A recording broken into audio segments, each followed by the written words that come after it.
Today's highlights: Trump's ultimatum expires in 1 hour. What comes next? Strike on US logistics in Panama. Oreshnik alert: potential Russian strikes tonight as launch preparations begin. Target cities could have already been identified. And comparable to Chernobyl, why the Russian Foreign Ministry is using this comparison, and Poland responds sharply to Donald Trump. Greetings and welcome to our small channel. I'm Chris Dabbs and thank you for your comments. Let's get started. According to reports, explosion at the Bridge of the Americas. It is reported that a powerful explosion has rocked a tanker near the Bridge of the Americas at the Panama Canal. That's according to media reports. 3 people were injured and 1 is missing apparently. On the vessel, 3 fuel trucks caught fire, with sources suggesting that the cause was a fuel ignition followed by a detonation. 2 victims with second-degree burns have apparently been hospitalized, and traffic across the bridge remains halted as it's temporarily closed. According to unconfirmed information, is Mojtaba Khamenei in a coma? Reports regarding the critical condition of Mojtaba Khamenei, Iran's new supreme leader, have sent shockwaves through world capitals. A publication in the British newspaper The Times, dated April 7, 2026, depicts a deep political vacuum in Tehran. According to a diplomatic memo based on US and Israeli intelligence shared with Gulf allies, Mojtaba Khamenei is reportedly in a coma. His condition is described as extremely grave. His location has been revealed perhaps for the first time, and it's reported that he's being treated in the holy city of Coma. The cause, while officials haven't. And what's the status? Intelligence claims the leader is totally incapacitated and plays no part in state decision-making. So who is in power? His location has been revealed for the first time. It's reported that he's being treated in the holy city of Coma. The cause, while officials haven't confirmed a diagnosis or a cause yet, reports indicate Mojtaba was wounded on February 28, 2026, during reported US-Israeli strikes, in which, according to some sources, Ali Khamenei may have been killed. He's not appeared in public since. Intelligence claims the leader is totally incapacitated and plays no part in state decision-making. So who is in power? The leader's incapacity is in the heat of a war with the US and raises the question of who's actually giving orders. Sources suggest several possibilities. The IRGC Military Council. According to opposition sources like Iran International, control of the country has effectively shifted to a council of senior officers from the Islamic Revolutionary Guard Corps. Dynastic dead end. The memo suggests that burial plots are being prepared in Coma, not only for his father but for other family members, hinting at what sources describe as the potential end of the Khamenei dynasty.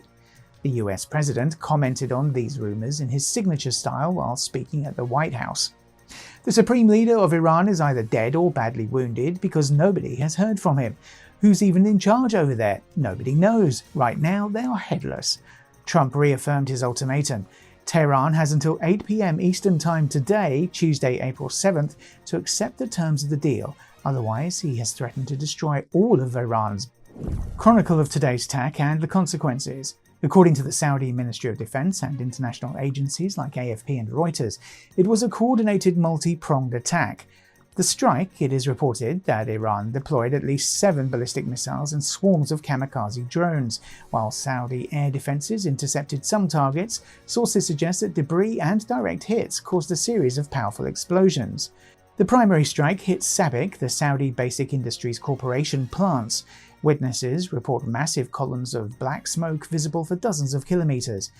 Evacuation and reports indicate that authorities have ordered a partial evacuation of the residential areas near the industrial zone and suspended operations at several facilities to prevent a chain reaction at gas and oil storage sites.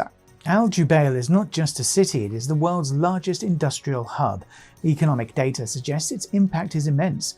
Market share, it produces roughly 6 to 8% of the world's total petrochemical output, and the industrial zone generates up to 7% of Saudi Arabia's GDP.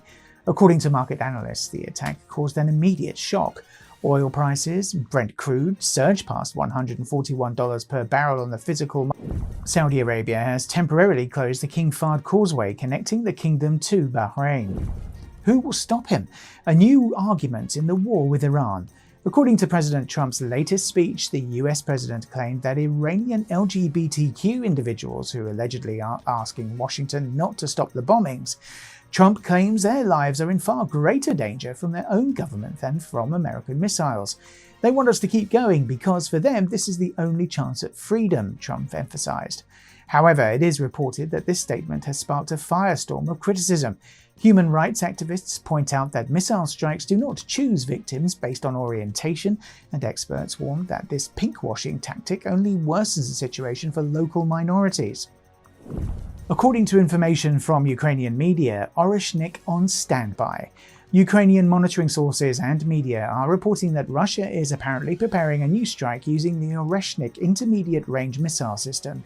Sources suggest possible targets include Kyiv, Lviv, and the airfield in Staro-Kostanyev.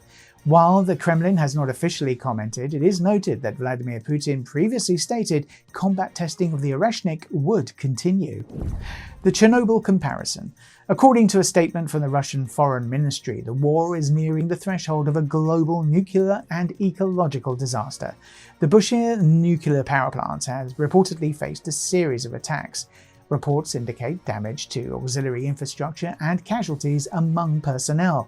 The Russian Foreign Ministry suggests this could be worse than Chernobyl because radiation in the Gulf would destroy desalination plants, making the region uninhabitable. Meteorological reports suggest a radioactive cloud could cover Central Asia and southern Russia. Poland responds sharply to Donald Trump. According to reports from Warsaw, the reaction of their foreign minister Radoslaw Sikorski reflects a deep crisis within NATO. Trump has said on NATO, then called them the paper tiger.